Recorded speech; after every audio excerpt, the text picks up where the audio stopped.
అనిపించింది నా Kingdom cinema? అన్న మా విజయ్ అన్నకి ఈ సినిమా కంబ్యాక్ అన్న. కే ర్యాంప్ కాదన్నా, కొత్త ర్యాంప్ అన్న. ఒక్కటి చెప్తున్నా, ఏమైనా సింపి వాడేసిండనా. ఆయన ఎంత కష్టపడ్డాడంటే నిన్న మన ఫ్లాప్లు అవి ఇవి ఓవర్ యాక్షన్ యాటిట్యూడ్ అన్నారు, కానీ ఈ సినిమాలో యాటిట్యూడ్లు అవన్నీ లేవనా.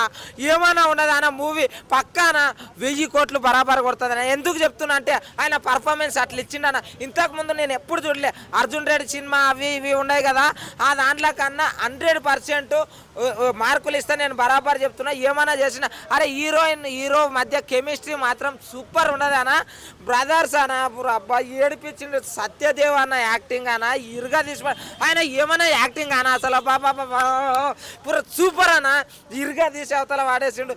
ఇలాంటి సినిమా విజయ్ దేవరకొండ లైఫ్లో మళ్ళీ వస్తుందో రాదో తెలియదు, కానీ ఇప్పుడు మాత్రం ఏ జన్మలో చేసుకున్న పుణ్యమో కానీ ఆ కొండని బద్దలు కొట్టిన శివయ్య లాగా వచ్చిన మూవీ అన్న ఆయనకి. ఇది మ్యూజిక్ అయితే అనిరుద్ధ్ అన్న బ్రో ఒక్కటేసారి ఆయన డోల్ కొట్టలేదన్న.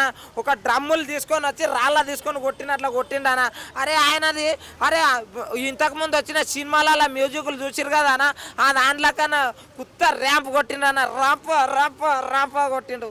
అట్లుంది సినిమా మాత్రం. Vijay Deverakonda is back. ఇప్పుడు చెప్తుండా, మొన్న తిరుపతిలో అన్న ఛాలెంజ్ చేసిండు. ఏంది తెలుసా, దేవునికి మొక్కి, అయ్యా తిరుపతి వెంకన్న స్వామి మీరు ఈసారి నాకు కరుణ ఇచ్చిర్రు అనుకో, నేను పెద్దోన్న ఇప్పుడు అన్నాడు చూడు, అది నిజం.